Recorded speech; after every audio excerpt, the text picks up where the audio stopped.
Hello, good day and welcome to my new video. In this video I will share with you my experiences so far. I suddenly make all the noise.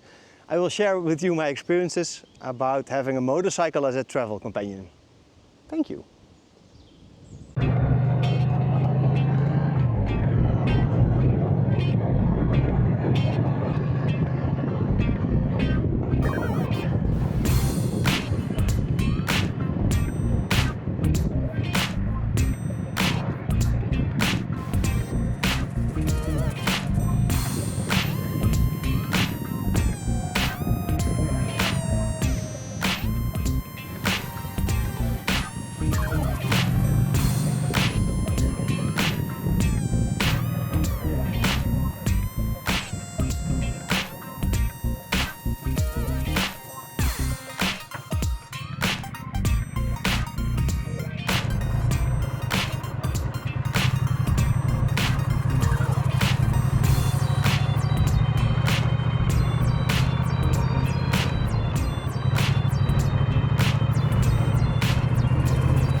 So first of all, in my previous video I couldn't introduce her properly because she was in hospitalized mode. She was injured, so to speak. I was having some electrical issues with her, but now she's fully operating again, so it's time to introduce her as well to the channel. This is my Triumph Bonneville T100 from 2017, a modern classic in today's standards. And I can honestly say this is my second bike and she's perfect for me. Every time I see her or ride her, she brings a huge smile on my face, and I believe that's what most motorcycling is all about, like connecting with it. It's a lot of emotion instead of all practicality. So yeah, I'm very happy with her, and I'm very happy with the experiences so far I've had with her, being on the road, but as well as all the maintaining part and everything that comes along with it. So yeah, let's get more into it.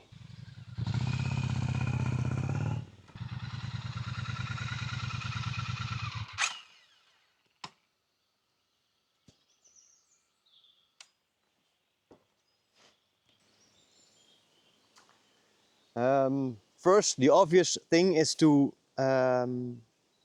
give some contrasts between a car and a motorcycle, with being on the road, of course.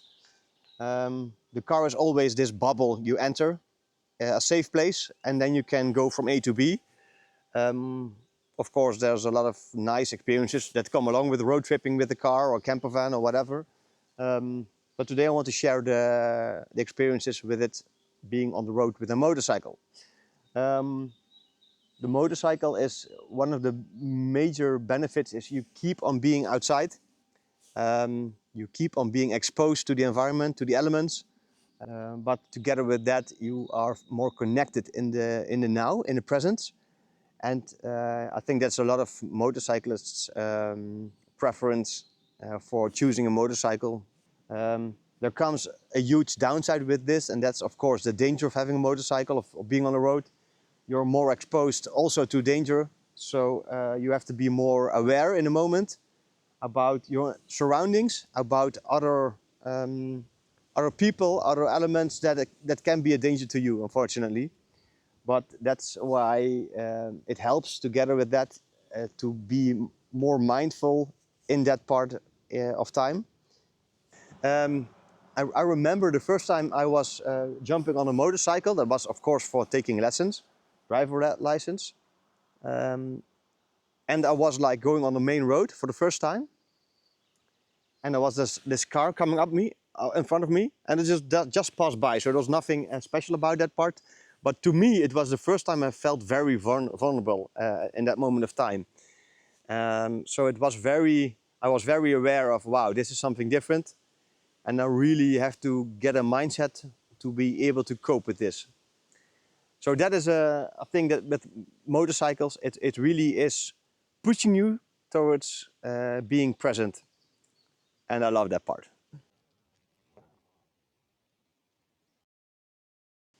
So a huge benefit of the motorcycle, having a motorcycle as a travel companion, is the connection with it. And what I mean by it is like, because you're always outside, you feel also, and you're having only just one thing underneath you, you just hope it keeps on going. You're very aware of the dependability of it. And what I mean by that is like you feel a connection, like appreciation when it gets you from A to B. Of course, that's with the car as well. But in this part, you feel more of how it operates. So while in a car you have only the gas pedal and the other pedals and the steering wheel, for instance, right? And the rest is this cocoon. While on the road on a motorcycle, you feel everything underneath you working or not working. So you are more aware of the appreciation, at least that's my experience, right? So of this part.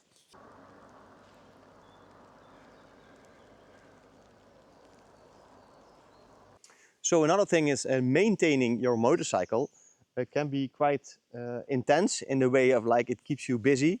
Of course, you can bring it to a dealer, that's totally fine. But there are things that keep on coming back, and it can be quite expensive as well to always keep it at the dealer to maintain. Especially when you ride a lot of kilometers with it. And in my case, I do. So for instance, you have to change oil every 10,000 kilometers. You have to change your tires, of course, to keep some grip on the road. Same kilometers as well. And that adds up because it keeps on coming back, you know. So it's like, it's very beneficial to really get into these things. They are very easy, at least the oil change and stuff like that is very easy to do yourself. Road tires have to be changed every 10,000 kilometers or so, depends on the tire. Some even way shorter, so that's good to be aware of. And a lot of these things you can do your own, you know, you can do by yourself, but you have to get into it. Luckily, YouTube is full of these things, but you have to be wanting to dive into these topics, look at some videos and do it yourself. So maybe in the first time when you have to maintain something, you don't even save money by doing it yourself because of the investment you have to make. But because they keep coming back, it'd be very quick to save some money. So another easy thing of repairing your own motorcycle is when you invest in a Haynes manual. So that way you have a bike-specific manual that really helps you out with the basic things, but also like the more mid-leveled repairing. So it's like almost a Bible in the motor scene to really do things right.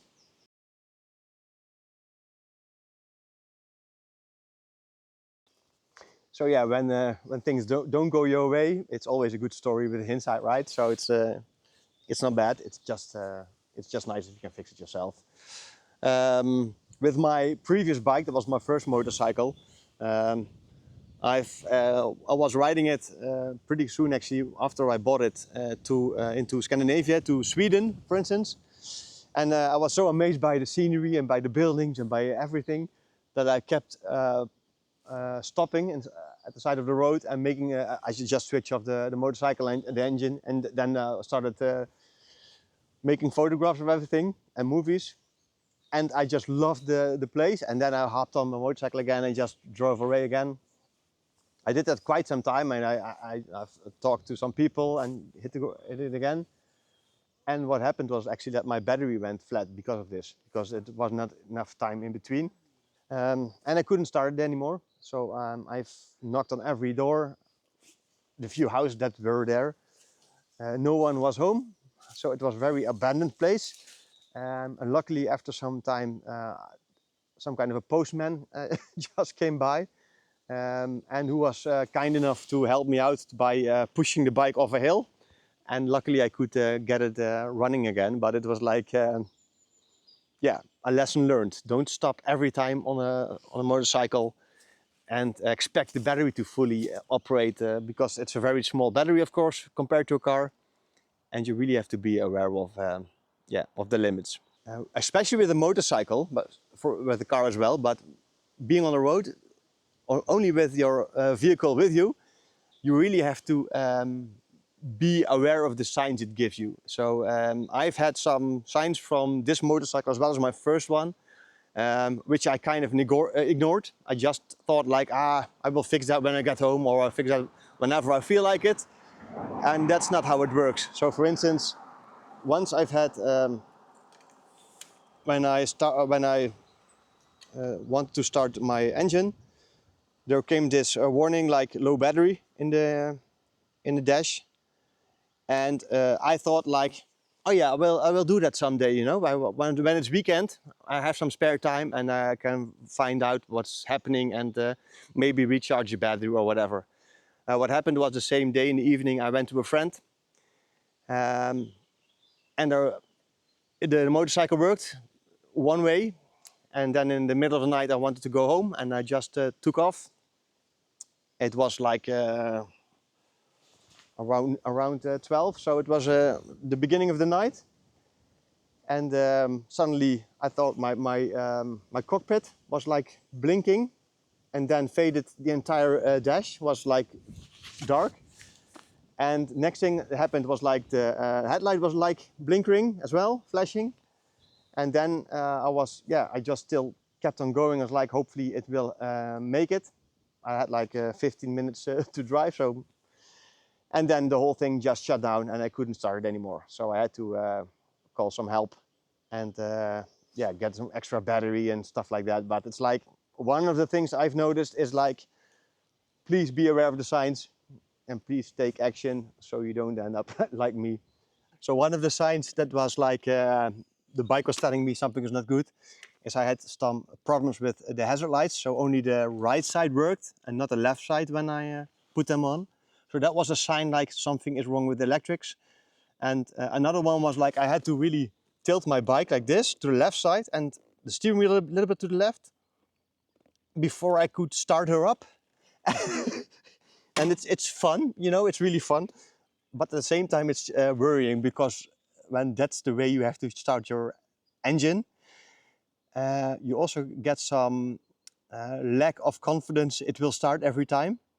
So I had to keep, in a way, I was like needing to tilt her more and more every time it happened. So that's not a comforting thing. So it's very funny. It's one of the typical things that can happen with a motorcycle, I believe. But also it's something you need to get fixed, right? And luckily, I had some time. I had some. I felt like wanted to fix this myself, because I knew it would give me another boost of confidence to get some more experience in the maintaining part. And so the problem was in here, around the headstock, the wires were too tense. So every time I steered to the right, the clutch cable was really cutting the wires around the headstock. And to tell you the truth, there are a lot of wires there. You can see at the photo, it's full of wires. So I knew with time, only more wires were being cut, and then the whole bike would suddenly stop again, and I would have another problem. So of course, this doesn't need to happen with every motorcycle there is, but it's good to be aware of. So one thing I can recommend is really looking online at forums at that model, even the model year, and see if there are any problems with that kind of years. any characteristics that keep on coming back. So you can be aware of the possible weaknesses and things that might pop up. So a lot of these things, these problems, I fixed myself. Some were very easy, some were very difficult for the first time, you know. So like electric problems, I just managed to repair.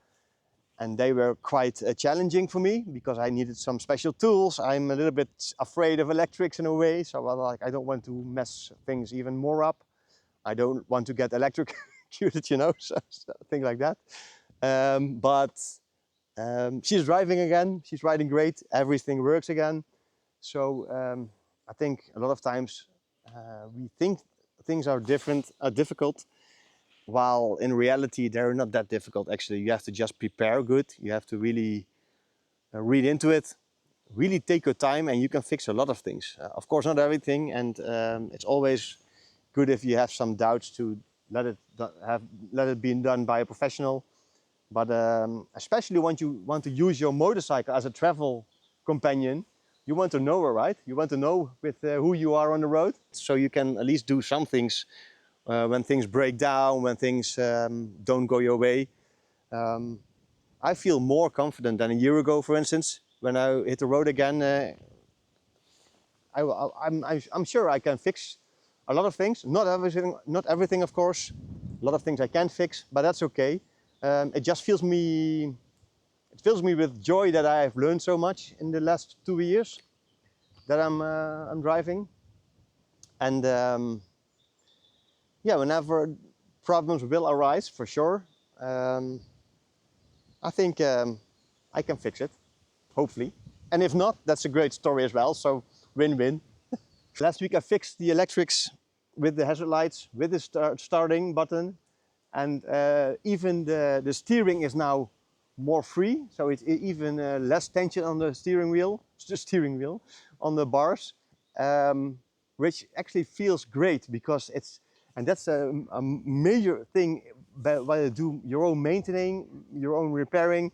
The reward is so big, you know. It's like you feel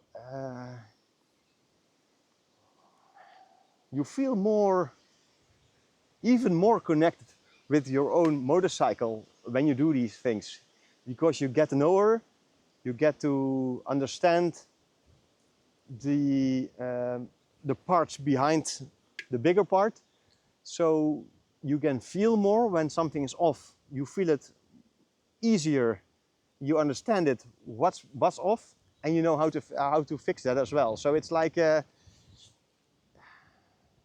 yeah, I think it's a huge bonus when doing things your own. So that was my video about sharing my experiences with having a motorcycle, especially as a travel companion.